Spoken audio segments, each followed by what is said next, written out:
want me to grab you? We'll try to remember. You guys, this is a really. I can't. Do I wear a jacket?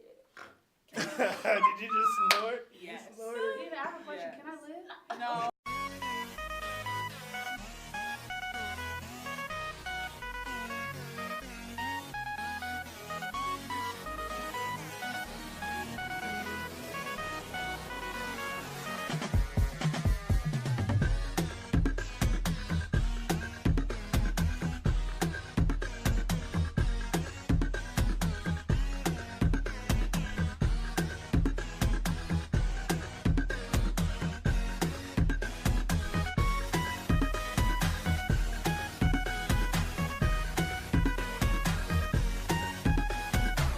How did Rise Africa get started? Basically, I'm from Houston, Texas, but there's a very large Nigerian population. So I was kind of spoiled by the comfort and the sense of community that was offered to me throughout the week and especially on Sundays after church. So having had that experience going to school in Arkansas, where there is a very small population of Africans, I kind of experienced that lack of support. And then thinking about if I was experiencing it on a personal level, that other people had to be experiencing it the same, not only in the United States, but also in other places across the globe. So that was the time that the internet was kind of popping off, like, not popping off, but things like Twitter and Facebook were becoming big and more used. And so I thought that the internet would be a great place to kind of connect all these Africans that are disconnected all across the globe, that might be in communities that they feel like they don't have a sense of support, to let them know that there are people having conversations, the same conversations you're having at the table, out of frustration, at school. So that's kind of how Rise Africa came about. In a sentence, I would say Rise Africa is about creating a connected and empowered international African community. And it's really important for us to do that, like Billy was saying, because of all the great stories around, to share that with each other and demonstrate that, you know, it's not just one African story, you know, like Chimamanda Adichie so eloquently put it. And it's also to empower other people by our stories. So this has happened to me, it maybe happened to you, maybe it's happened to someone else. And it's just kind of a platform to share that. The value of Rise Africa, just like Chinua just mentioned, is about community, in the sense that what you're going through, the thoughts you have, the experiences you have from being a child of the African diaspora, where you're a first generation or even second generation child, and you deal with these certain experiences of split cultures, kind of similar to what Black Americans deal with here with that double consciousness. We deal with that on a broader scope of dealing with different cultures. So community and that understanding of your story can also be my story, and we can work together and see and laugh about things that we deal with our parents.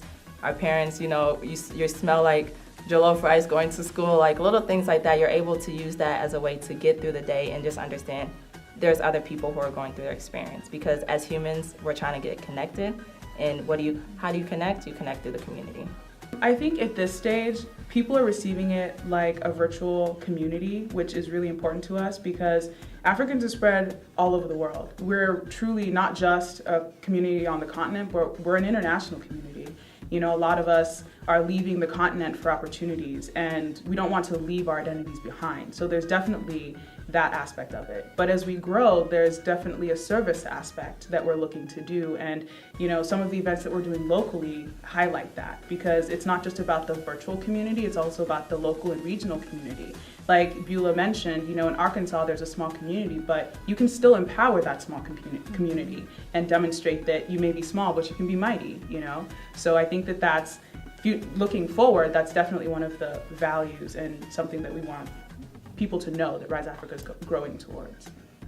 Some of the projects that we're doing currently, Shredder Words Empowerment by the Pen, which is collaboration with Rise Africa and Towson University's Poetry Collective Voices. We're featuring Pages Matam and Babel, which is another poetry collective from Temple. And basically it's National Poetry Month, and we're asking the question of how are you empowered through poetry? How do you empower yourself? How do you empower others through your words? And it's just an event to bring together a community of poetry lovers, of poets, of people who may not consider themselves writers but enjoy listening, and a way for us to share our stories together in a safe and nurturing environment. So that's one of the projects that we're currently doing.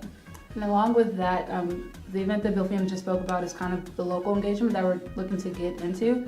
But returning to our basis, or where we began with virtual community, we also have community chats where we have people from all over the globe gather on a Saturday, and we have templates, we have talking points, and we discuss our monthly themes. And our monthly themes basically help us organize the conversation about the African experience. And the community chats have been really great because it's like you're pulling all these strangers, and by the end of the chat, we all want to hug each other and like, you know, keep in contact and high five and stuff. So those are some of the projects that we're also doing. Where you can find more about Rise Africa is on our website, www.africaisdonesuffering.com. You can also find us on Facebook at facebook.com/AfricaIsDoneSuffering, Tumblr, africaisdonesuffering.tumblr.com, or on Twitter at Rise Africa, RISEAFRICA. I can make sure I spelled that right. Yeah, and also we've done a lot of projects like video collaborations, a lot of collaborations with individuals and organizations alike. So if you're interested in working with us, you can email us at info@africaisdonesuffering.com, and we always respond to people within 24 hours. And for those of us, or for those of you who are interested in, working with us on a financial level, we are always open to sponsors, individuals, or organizations. We are a growing organization. We are a couple of months out from incorporating and formalizing, so we are excited to take off, and we would love anyone who's passionate about the continent and wants to do things in a very practical and, empowerment-driven way to contact us, because we're all about community, and it's only through community that we can make things happen and change.